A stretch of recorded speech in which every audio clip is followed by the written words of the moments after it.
नमस्कार दर्शकों, हुगली हॉट में आपका एक बार फिर से स्वागत है। आज हम बात करेंगे हुगली जिले के मशहूर और एशिया के प्रथम हिंदुस्तान मोटर्स लिमिटेड कारखाने के श्रमिकों की। एक ज़माना था जब यहाँ की गलियाँ भी गुलजार रहा करती थी।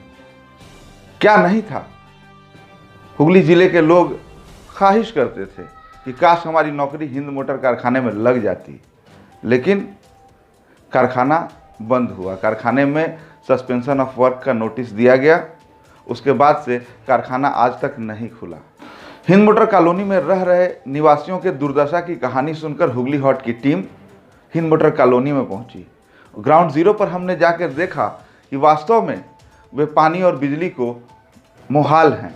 उनको पानी और बिजली सिर्फ 1 घंटे के लिए ही मिल पाती है। मामले पर विशेष चर्चा हमने पंकज राय नामक एक व्यक्ति से की, जो हिंद मोटर कॉलोनी के श्रमिकों के अधिकारों की रक्षा के लिए लड़ रहे हैं।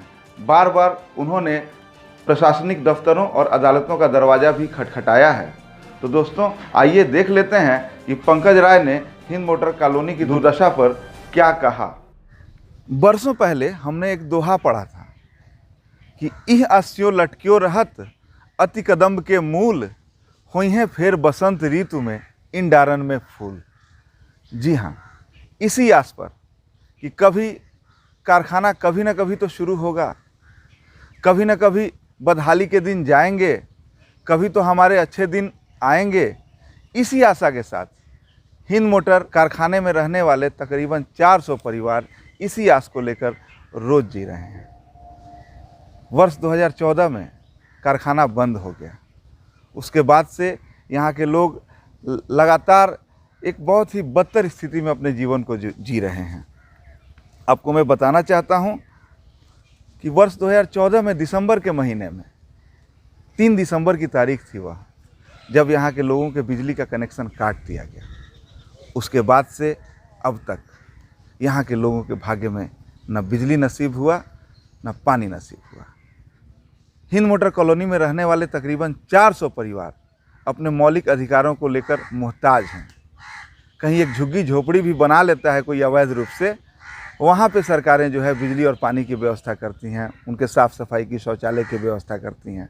झुग्गी झोपड़ी वालों को लेकर जो है सरकारें बन जाया करती हैं, बिगड़ जाया करती हैं। लेकिन इस मामले में हाई कोर्ट तक यहाँ के लोग गए, हाई कोर्ट ने निर्णय भी दिए, लेकिन स्थिति जस की तस है। जी हाँ, इसी विषय पे आज हम बात करेंगे। यहीं के निवासी और यहाँ को हिंद मोटर कॉलोनी को लेकर इन्होंने लंबे समय तक आंदोलन किया है, पंकज राय जी से। तो पंकज राय जी, आपके मन में अभी भी आपको लगता है कि मतलब फैक्ट्री ये खुल जाएगी? देखिए, जहाँ चाह वहाँ राह।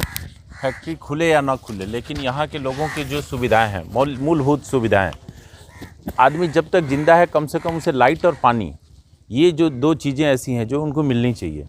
हमारे देश के प्रधानमंत्री एक नए भारत का सपना दिखला रहे हैं हम लोगों को। एक डिजिटल इंडिया की तरफ हम लोग बढ़ रहे हैं। भारत विश्व गुरु बनने जा रहा है। लेकिन मैं यहाँ के मुख्यमंत्री के साथ साथ हम अपने देश के प्रधानमंत्री से ही पूछता हूँ, जब हमारे देश का मजदूर, जो कि एक समय एशिया का बृहत्तम कारखाना हुआ करता था और जिस गाड़ी पे अभी तक देश के 13 प्रधानमंत्री चढ़े हों, वो वहाँ के मजदूर आज के डेट में पानी और बिजली के लिए मोहताज हैं। क्या हमारा देश सच में विकास पे है? अच्छा, यहाँ पे तो हमारे देश में तो किसी जानवर को कोई समस्या हो जाए तो उसके लिए संस्थाएं खड़ी हो जाती हैं। तो हिंद मोटर में 400 लोग, 400 परिवार, 400 लोगों का परिवार बिजली पानी को मोहताज हैं। सभी को दिख रहा है, यहाँ की जो सिविक बॉडीज़ हैं उनको दिख रहा है। और हमें जो जानकारी मिली है, आप लोकल एडमिनिस्ट्रेशन तक भी गए हैं। उसके बाद चिट्ठियों का खेल जो है वर्षों चलता रहा है और परिणाम जो है वही ढाक के 3 पात हुए हैं। तो मतलब एक छोटे जानवर को लेकर भी जहाँ पे लोग इतने सेंसिटिव हैं, वहाँ ये 400 लोगों के ऊपर लोग ध्यान क्यों नहीं दे रहे हैं? क्या कारण है? देखिए, बहुत बड़े कष्ट की बात है। आज ये 400 परिवार आज के डेट में है। जब ये आंदोलन हम लोग चालू किए थे 3,500 परिवार थे, तो 3,500 से ये घटते घटते 400 पर आ गए। लेकिन आज एक पैसे वाले के सामने वो एक छोटा सा अदना, अगर उत्तरपाड़ा थाना के अंदर में आता है अंतर्गत, उसके आईसी से लेकर डीएम, सीएम, यहाँ तक कि मैंने पीएम को भी चिट्ठी लिखा, लेकिन अभी तक कुछ रिजल्ट नहीं निकला। ये सही बात है। आज की डेट में देखिए, अगर बांग्लादेश से कोई एक आदमी आता है, रेल लाइन के किनारे एक झोपड़ी बनाता है, उसको लाइट का कनेक्शन मिल जाता है, पानी का कनेक्शन मिल जाता है। लेकिन यहाँ पर एक हैंडपंप तक गाड़ने के लिए आज तक म्यूनिसिपैलिटी के दिमाग में नहीं आया कि कम से कम एक हैंडपंप ही लगा दें कि लोगों को पानी के लिए आज 3 किलोमीटर दूर जाना पड़ता है। बच्चों की पढ़ाई बर्बाद हो रही है। सरकार कोविड पीरियड में नाना रकम तरह से लोगों को बहुत सारी सुविधाएं मुहैया कराई, लेकिन ये हिंद मोटर कारखाने के मजदूरों को क्या मिला? ये राज्य सरकार पूरी तरह से इन लोगों का शोषण की। ये बड़े बड़े पैसे वालों के हाथों में प्रशासन बिका हुआ है या क्या बात है, ये सच में आज तक हमारे भी समझ में नहीं आया। जी बिल्कुल। वर्ष 2014 से पहले हिंद मोटर कॉलोनी या हिंद मोटर फैक्ट्री का परिसर जो है गुलजार रहा करता था, लेकिन आज बरसों बाद यहाँ देखने को मिल रहा है। मैं अपने कैमरामैन से कहूँगा थोड़ा इन जंगलों को दिखाएं कि कितने बड़े बड़े जंगल उग गए हैं। कहते हैं यहाँ बिल्डिंगें हुआ करती थी, उन बिल्डिंगों को भसा दिया गया। तो स्थिति जो है जंगल सी स्थिति बनती जा रही है। और जैसा लोग कह रहे हैं, लोग आरोप लगा रहे हैं कि जैसा दूसरे फैक्ट्रीज के साथ हुआ है, फैक्ट्रियाँ बंद होती हैं और उसकी ज़मीन पे जो है कब्जा करके बिल्डिंग बना दिया जाता है, तो यहाँ भी संभवतः भविष्य में यही होगा। लेकिन इस फैक्ट्री को बचाने के लिए अभी भी लड़ाई जारी है, चिट्ठियों का खेल चल रहा है। आगे क्या होगा कोई नहीं जानता। फिर भी पंकज राय जी और इनके जैसे कई लोग इस फैक्ट्री को बचाने के लिए लड़ रहे हैं। और हाँ, पंकज राय जी, मैं आपसे पूछ रहा था, कहना चाहता था कि शायद जो वर्तमान पौर प्रशासक हैं म्यूनिसिपैलिटी के, वो भी शायद इन्हीं कॉलोनीज़ में रहा करते थे, यहीं खेल कूद के बड़ा हुए। यही देखिए, तो उनका भी कुछ लगाव नहीं है? ये कितने कष्ट की बात है कि अभी यहाँ के वर्तमान काउंसिलर, वर्तमान इस म्यूनिसिपैलिटी के चेयरमैन और शिशु कल्याण मंत्री जो हैं इस राज्य सरकार की, ये तीनों लोग इसी वार्ड से जुड़े हुए हैं। लेकिन फिर भी आज तक इन लोगों का ध्यान इसके लिए नहीं गया। न तो यहाँ का काउंसिलर एक भी चिट्ठी लिखे हैं आज तक किसी प्रशासन को कि यहाँ के लोगों को लाइट पानी दिया जाए। यहाँ के चेयरमैन इसी वार्ड में पैदा हुए, यहीं के A9 बिल्डिंग में उन लोगों ने अपनी राजनीति शुरुआत की। प्रथम बार काउंसिलर वो यहीं से बने, लेकिन उनका भी ध्यान यहाँ पे कभी नहीं आया। और जो मंत्री हैं शशि पांजा, उनके भाई यहाँ के फैक्ट्री मैनेजर हुआ करते थे। फैक्ट्री बंद होने के बाद भी पिछले 2 साल पहले से तक वो यहाँ के फैक्ट्री मैनेजर थे, लेकिन उन्होंने भी एक बार भी यहाँ के लोगों की दशा पे अपना मुंह नहीं खोला। अच्छा, सुना है कि वोट के लिए लोग कुछ भी करते हैं, तो यहाँ जो 400 परिवार के लोग हैं, वोटर भी तो होंगे उनमें? सही बात है आपकी। वोट के लिए लोग कुछ भी करते हैं। वोट लेने के लिए भी कुछ नहीं करते? इन वोटों से मतलब नहीं है क्या? ये मतलब प्रभावी मतदाता नहीं है? ये चुनाव को प्रभावित नहीं करते हैं? जीत हार में कैंडिडेट की कोई अहम मतलब रोल अदा नहीं करते हैं यहाँ के लोग? नगण्य है क्या? है। पिछले म्यूनिसिपैलिटी इलेक्शन में यहाँ पे सारी राजनीतिक पार्टियों का गतिविधि था, और अभी देखिए फिर म्यूनिसिपैलिटी इलेक्शन आया है। टीएमसी के उम्मीदवार यहाँ पे फिर आके यहाँ अपना काम धाम, लोगों को पैसा बांटना, दारू पिलाना, बिरयानी खिलाना, बच्चों को पथभ्रष्ट करके अपनी तरफ लाना, ये काम का दौर चालू हो चुका है। तो ये लोग तो लोगों को एक अपने पैसे के बल पे सोच रहे हैं कि कुछ भी कर लेंगे। तो वो तो राजनीति का खेल तो चल ही रहा है। वोट के टाइम में ठीक है लोग दिखलाई देंगे, लेकिन उसके बाद आपको पिछले 7 साल बाद ये म्यूनिसिपैलिटी इलेक्शन हो रहा है। इस 7 सालों के बीच में न तो यहाँ पे काउंसिलर आए, न तो चेयरमैन आए, न तो। मैं ये पूछना चाहता हूँ कि जैसे इलेक्शंस आ गए, नेतागण आए, नेताओं को यहाँ के लोगों ने वोट दिया, जितवाया, अपनी डिमांड्स रखी, उसके बाद भी कुछ नहीं कर रही। ये नेग्लिजेंस है। आपने भी और यहाँ के लोगों ने भी, मैंने सुना कि 118 लोगों ने मिल करके हाई कोर्ट में केस किया था। उसके बाद हाई कोर्ट का जजमेंट भी आया, लेकिन कुछ नहीं हुआ। जड़ में क्या है? ये सिस्टम सड़ गया है क्या? सिस्टम की लाचारी है कि क्या है?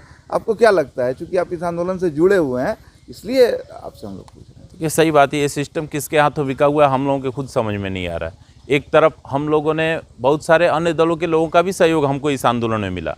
हम लोगों ने बहुत ऊपर तक इस बात को, यहाँ तक कि मैं नाम नहीं लेना चाहूँगा, लेकिन फिर भी कांग्रेस के एक विधायक ने हमारी मदद करके विधानसभा में इसके लिए प्रश्न सत्र में प्रश्न भी उठाया, लेकिन उसके प्रश्न का कोई जवाब नहीं दिया गया।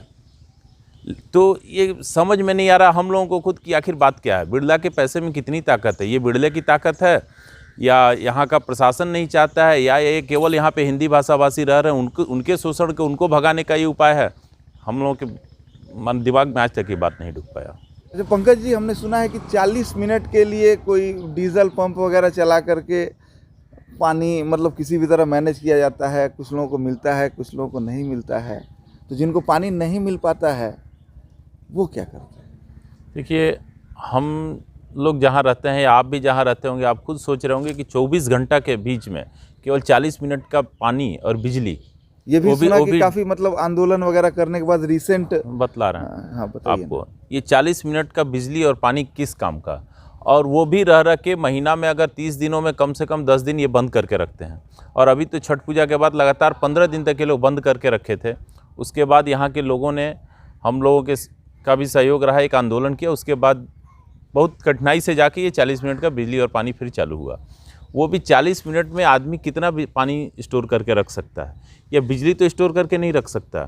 तो रात का अंधकार और ये घना जंगल, सांप बिच्छू, असामाजिक तत्वों का आना जाना, तो लोग किस तरह की ज़िंदगी जी रहे हैं आप खुद सोचिए। और ये 40 मिनट के पानी से तो कुछ होता नहीं है। लोगों को पीने के पानी के लिए बहुत दूर जाना पड़ रहा है। यहाँ से करीब 2-2.5 किलोमीटर दूर जाके पीने का पानी लाना पड़ता है। म्यूनिसिपैलिटी कभी कभार एक इतनी सारी बिल्डिंगों में 3 बिल्डिंग 4 बिल्डिंग में हफ्ता में 2 दिन करके पानी भेजता है। तो वो एक टैंकर पानी से क्या होगा, उसमें इतने परिवार हैं, तो एक परिवार का टर्म 3 दिन बाद आता है। तो आप सोचिए एक परिवार 3 दिन तक पानी स्टोर करके, वो भी इतनी कोविड महामारी गई, सारी बीमारियां फैल रही हैं, जब पीने का पानी तक लोगों को नसीब नहीं है। हाथ धोने के लिए, देखिए बोलने में बहुत ख़राब लगेगा, लेकिन अगर हम लोग, कोई आदमी लैट्रीन जाता है तो सोचता है कि कितना पानी गिरा है, क्योंकि हमको फिर तो शाम को भी, मेरे परिवार में और लोग हैं, वो कैसे अपना ज़िंदगी बीतेंगे। आप खुद ज़रा सोचिए कितनी नारकीय जीवन जी रहे हैं यहाँ के लोग, और ये किसी के दिमाग में ये बात क्यों नहीं आ रही है। ये बहुत बड़ा प्रश्न है। समाज किस जगह पे आके खड़ा हुआ है हिंद मोटर का। बहरहाल दोस्तों, आपने सुना पंकज राय जी को, और यहाँ के लोगों की स्थिति वाकई में बहुत दयनीय है। पंकज राय जी के लिए मैं कहूँगा कि लहरों से डरकर नौका पार नहीं होती, कोशिश करने वालों की कभी हार नहीं होती। और कोशिश करें सब लोग मिलकर, सब लोग, मैं हर राजनीतिक दल के लोगों से अपील करना चाहता हूँ, प्रशासन के लोगों से अपील करना चाहता हूँ, केंद्र में, राज्य में, सत्ता में बैठे लोगों से, सरकारों में बैठे ब्यूरोक्रेट से मैं अपील करना चाहता हूँ। मैं कहना चाहता हूँ कि मानवता को देखिए, 400 लोगों के परिवारों को देखिए, कम से कम बिजली और पानी जैसी मौलिक सुविधाओं से इन लोगों को मरहूम तो मत रखिए। थोड़ा आप खुद सोच के देखिए कि यदि हिंद मोटर कॉलोनी के लोगों के स्थान पर आप स्वयं होते तो आपका क्या हाल होता। यदि आपको भी सिर्फ 40 मिनट के लिए पानी और बिजली दी जाती तो आप क्या महसूस करते, किस प्रकार से अपने परिवार को चलाते, रन करते। दोस्तों, आशा करता हूं आपको आज का हमारा ये प्रेजेंटेशन पसंद आया होगा, और हिंद मोटर निवासियों के दर्द से कहीं ना कहीं आप लोग भी मर्माहत जरूर हुए होंगे। सरकारों से निवेदन है कि टेक्निकल पहलू जो भी हो, कानूनी पहलू जो भी हो, लेकिन यह सत्य है कि हिंद मोटर कारखाने में रहने वाले ये 400 परिवार गरीब हैं, श्रमिक परिवार हैं, ये भी मानव हैं, और इनके भी मानव अधिकारों की रक्षा होनी चाहिए। इसलिए मैं प्रशासन के हर एक आला अधिकारी से निवेदन करूंगा कि हिंद मोटर कॉलोनी के निवासियों को उनके बिजली और पानी जैसे अधिकारों को दिलाने की दिशा में सचेष्ट प्रयास किया जाए। अगले किसी वीडियो में फिर आपसे मुलाकात होगी किसी इंटरेस्टिंग विषय पर। तब तक के लिए देखते रहिए हुगली हॉट। नमस्कार।